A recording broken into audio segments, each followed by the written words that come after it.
Sorry about that.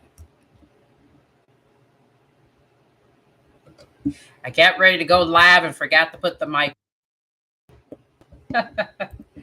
Oh. Hi, I am Katina Horton, the Love and Freedom Toxic Relationship Recovery Coach. And today's Bible teaching is entitled Three Mindsets Developed from the Spirit of Lack. That's three mindsets developed from the spirit of lack. And this is part two. Now, yesterday we talked about the poverty mindset. And when it comes to the poverty mindset, that's a mindset that you get from having to deal with poverty and childhood trauma, right? So that means that poverty was part of your childhood trauma. And so the poverty mindset, right? That spirit of poverty is telling you to overdose on instant gratification, right? But then at the same time, to deny yourself all of your basic needs and or necessities. And so what happens is that becomes problematic, because if you've got bills to pay, right? Your kids got shoes they might need, doctor appointments, whatever the copay is for those appointments. And then we're going out and just doing what? Buying whatever it is we want. That's going to be problematic, because that means that what? The kids are not going to have what it is that they need. And then you guys are not going to have what you need because the bills are not being paid. The rent is not being paid. The light bill is not being paid. You know, whatever other expenses you have to run your business, those bills are not being paid. And what's happening is what? You see a brand new pair of King sandals. Okay, I got to go get those, right? You see a Gucci purse. I got to go get that, right? Gucci shoes, Gucci belt, whatever it is, I got to go get that. And you are neglecting your own needs, right? And so when that poverty mindset comes in, the only way to correct it is to go back, right? To go back to your family's love story garden. And then you're able to do what? You're able to move forward, right? And so what happens is that with that poverty mindset, you end up in a vicious cycle of clutter addictions. You end up with hoarding addictions, shopping addictions. And then whenever we have things that we're so tied to, what happens is that those things become what? They also are idols, right? It become part of idolatry. And then it also, when it comes to clutter addiction, hoarding addiction, shopping addictions, what happens is that there's a spirit of greed that's attached to it. But the devil doesn't tell us that part, right? And this is all supposed to provide a what? A false sense of safety and security. At the end of the day, your bills are not paid, and your children, you and your children are lacking the necessities, all for what? This belief system you have that's based upon a poverty mindset, right? You want to look and provide the image that you are wealthy and can afford everything that everybody else who's wealthy can. You want to at least look the part, right? And so when it comes to the poverty mindset, it's a never ending empty cycle where you're misusing and abusing money, right? Your needs and the value of your mind, body, soul, spirit, and even your time, right? Even your heart. All of that is being misused and abused. And so today we're going to talk about the scarcity mindset. The scarcity mindset means that everything you say and do, meaning all of your daily habits, the decisions that you make, right, on a daily basis, are from a place of lack. And the spirit of lack is reigning. The scarcity mindset keeps you in toxic relationships that should have ended a long time ago. You figure there are no other attractive men out there, right? That's making 6, 7, 8 figures, right? And so you'll just settle with the one abusive, narcissistic man that you've got, right? And so instead of making the necessary moves to get out of the relationship, you keep creating more and more reasons to stay. The kids see you being emotionally, verbally, and physically abused on a daily, weekly, and monthly basis. They've picked up habits of disrespecting and dishonoring you. And every day you're calling up at least 10 people, telling them about what it is your partner is doing. And at this point, everybody's tired of it because they've invested so much energy and their time and wisdom and resources that they've become drained by the whole entire situation, right? And because what happens as well is that when it comes to the men, right, the opposite side of the table, they're going, there are no high value women out there. And so I'll just settle with the woman I have who's emasculating me, embarrassing me in front of my male friends and family, right? And so you've convinced yourself that every time you go to a family function with her and she's making you feel like this little boy who's controlled and reprimanded by his mother, that that's not that big of a deal, right? And so every time you go to these family functions, you're taken right back to what your mother did to you as a child. David had a scarcity mindset. And how do we know that, right? How do we know?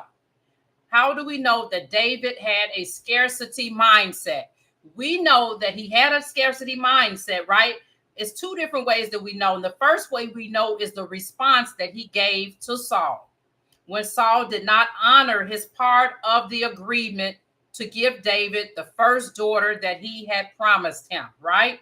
Saul's response was just offering David Michal instead. But it's like, really? Okay, you've already made an agreement. You've made a covenant with this person, right? But you're not going to honor it. That just wasn't right. And David didn't even feel that he was worthy of having this covenant / agreement honored, right? Because of his background of poverty. He had a poverty mindset and he had a scarcity mindset based upon lack.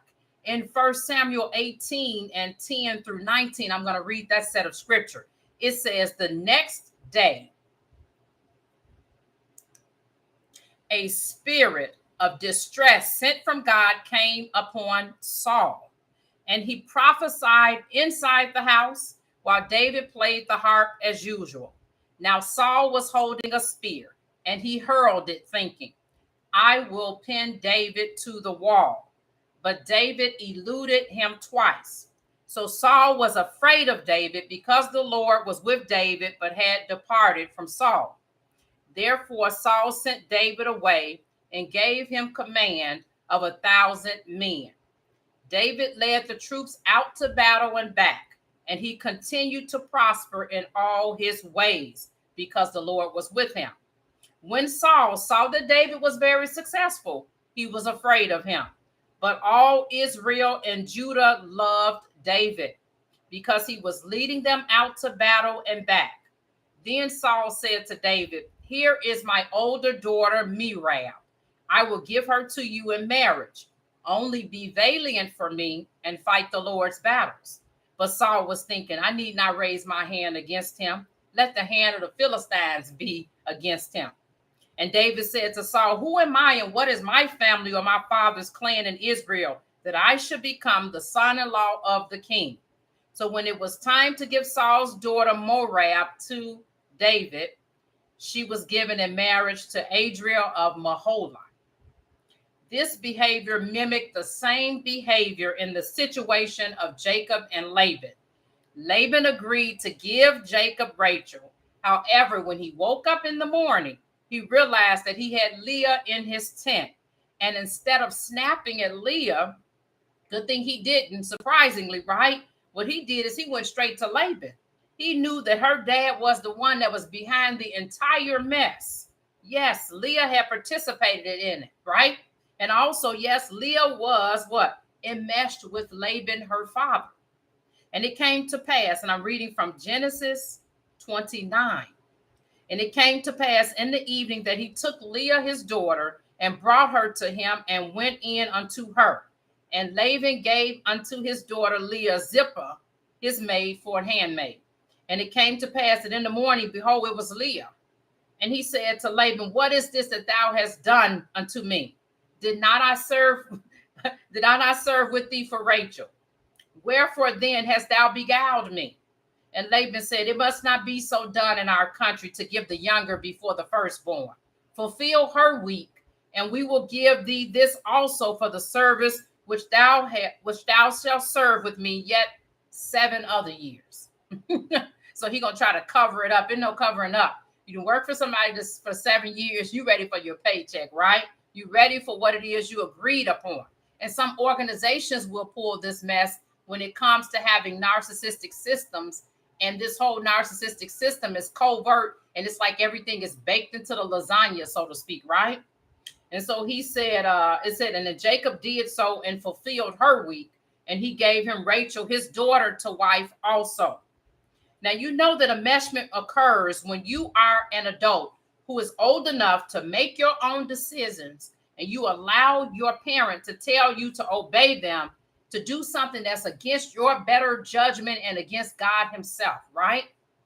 And so what happens is, according to you, you need to be able to be what? The best version of yourself in your heart, in your mind, in your body, in your soul, in your spirit. And you need to be what? You need to be able to be safe. And you've been able to exemplify self-control at the same time when it comes to your emotions. All of that's got to be taken into account when you engage in relationships. Enmeshed relationships are those that focus on what role the person plays in your life and the fact that they feel that they can directly and or indirectly control you because of this role and or position. They can do whatever they want to do as far as running amok, and you won't say anything. That's how you know enmeshment has occurred. Jacob and Rebecca, his mom, had an enmeshed relationship.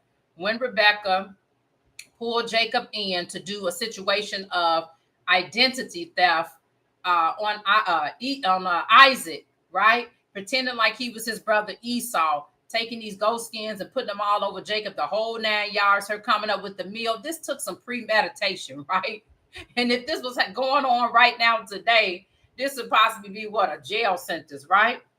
So the second way we know that David had a scarcity mindset is the fact that he kept going back to Saul after Saul continuously showed him that he was after his life and his calling in general. He just kept going back. The unspoken was, there are no other spiritual fathers out there. Saul is the only one.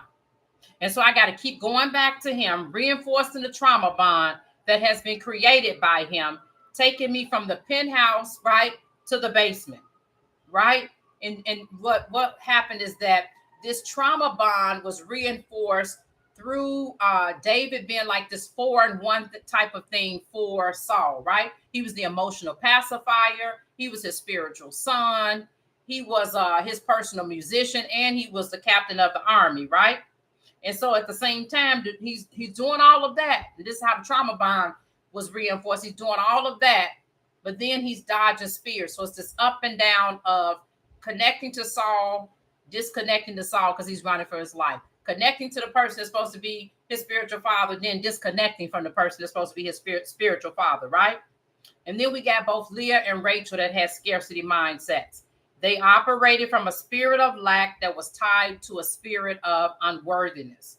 And in scripture, and I'm reading from Genesis, and this is the 30th chapter, the first 8 verses, it says, when Rachel saw that she bare Jacob no children, Rachel envied her sister. If you don't remember anything else, remember that the spirit of lack is always directly associated to the seed of envy. And said unto Jacob, give me children, or else I die. And Jacob's anger was kindled against Rachel, and he said, am I in God's stead, who hath withheld from thee the fruit of the womb? And she said, behold, my handmaid Bilhah, go in unto her, and she shall bear upon my knees, that I may also have children by her. So she's like, I got another plan. She went on to that Abraham and Sarah thing, like, go ahead and just be a wife to my handmaid so I can get some kids going on here, right? Forget about God. He's too slow. And she gave him Bilhah, her handmaid, to wife, and Jacob went in unto her. And Bilhah conceived and bare Jacob a son. And Rachel said, God hath judged me, and have also heard my voice, and have given me a son. Therefore called she his name Dan. And Bilhah, Rachel's maid, conceived again, and bare Jacob a second son. And Rachel said, with great wrestlings have I wrestled with my sister, and I have prevailed. And she called his name Naphtali. Leah kept having one baby after the next. hoping that these children would lock her in to be loved by her husband, but they didn't.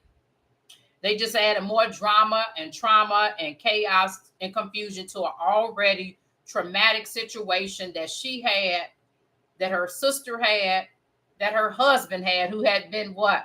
Tricked in all of this mess, right? By his uncle. And so you did the same thing. You went and did the same thing. You got caught up in the spirit of lack because of the unworthiness and the lack of love, right? Not being loved by your narcissistic partner, and this lack of this empty unworthiness that was in like the middle of your soul, right? It kept on like reinforcing through the spirit of lack, this spirit of unworthiness, and the spirit of unworthiness kept on what? Reinforcing the spirit of lack. And so you were hoping that having all these babies was going to be able to feed your love and approval addiction, but they did. They did not. They only added, like with Leah and Rachel, the babies added more trauma, drama, chaos, and confusion to your already traumatic situation that exists with your partner. And the only person filling that deep hole, that can fill it rather, is God himself. No other man is going to be able to do that. And no other baby, okay, is going to be able to do that as well. Rachel experienced a scarcity mindset. And the evidence of this is the fact that she figured out the only way that she could win is being in the one-up position over her sister Leah. Anytime we have the mindset that the only way I can win is that somebody else loses, there's a disconnect. That's a scarcity mindset, right? And the only way to clear that is to go back to your family's love story garden. Both of them were going through tremendous difficulties and trauma and brokenness, and neither one of them could support each other as sisters because of the scarcity mindset and the spirit, that one-upping spirit, right? Which had that seed of envy. Okay. And so whenever you're winning in an area equals loss for me, there's a disconnect, right? There's brokenness that exists, right? Society has made this the unspoken message though, right? The only way that we can win is to fight and steal and cheat and kill our way to the top. And it's still not going to be enough, right? It tells us that over in James. Other places where the scarcity mindset shows up in our calling is when we think that 50 other people doing something means that we can't go ahead and join that niche. When we think that somehow empathy, compassion, and kindness runs out when it comes to our pain, that's scarcity mindset. When we have pain competitions with other people. Oh, I had 3 kids and it was rough. Well, I had 10. So, your 3, that was manageable. Really? Do we really need to do that, right? We compare pain. We compare who had the most pain from childhood trauma, from death of family members, from death of pets, from children that we've lost. I mean, it just can go on and on. It just gets ridiculous after a while, right? So that means that we're thinking that somehow, somewhere, there's a lack of empathy, right? There's a lack of empathy. Nobody can show compassion. There's a lack of empathy. There's a lack of kindness, understanding, compassion, all of that for other people, right? So if you're not one-upping, right, and everybody's looking at you, if that's not the case where you're on top, then that means that you're going to lose and somebody else is going to win. It's twisted thinking, right, with that mindset. And it's like, and we can't even be happy for other women who have reached their promised land because we're thinking if we celebrate them, it's not going to be enough celebration left for us, right? When it comes time for us to get ours. Scarcity mindset shows up when it comes to favoritism of our children. Scarcity mindset shows up when we think that colorism, by having one complexion or tone of being lighter or darker than another, is where it's at, right? Scarcity mindset shows up in our hair texture and the type. Well, you got 4C, you got 4A and 4B. Okay. Is it not something that God has blessed us with, right? And we're having to be stewards over, right? When we have a scarcity mindset that's rooted from childhood trauma, like I said, the seed of envy and jealousy and that one-upping spirit is lurking right around the corner. The scarcity mindset believes in stealing, killing, and destroying, right?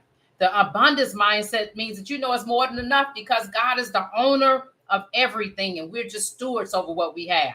He is the ultimate owner. And in Psalm 24:1, it says, the earth is the Lord's and the fullness thereof, the world and they that dwell therein. And then in John 10:10, it says what? Jesus said what? The thief comes to steal, kill, and destroy, but I came to give you life and to give it to you more abundantly. I want to challenge you today when it comes to that scarcity mindset to go back to your family's love story garden and see where it all began. You are enough. Reclaim your power, soul, and identity. And then I want to challenge you to reclaim the power, soul, and identity of your calling today. Grab your keys to the kingdom and get your inheritance. If this message has been of any value to you today, if you can hit the like button, if you can share this message right with a friend, coworker, family member, ministry business partner, etc. Be blessed. I love you, fam. And until next time.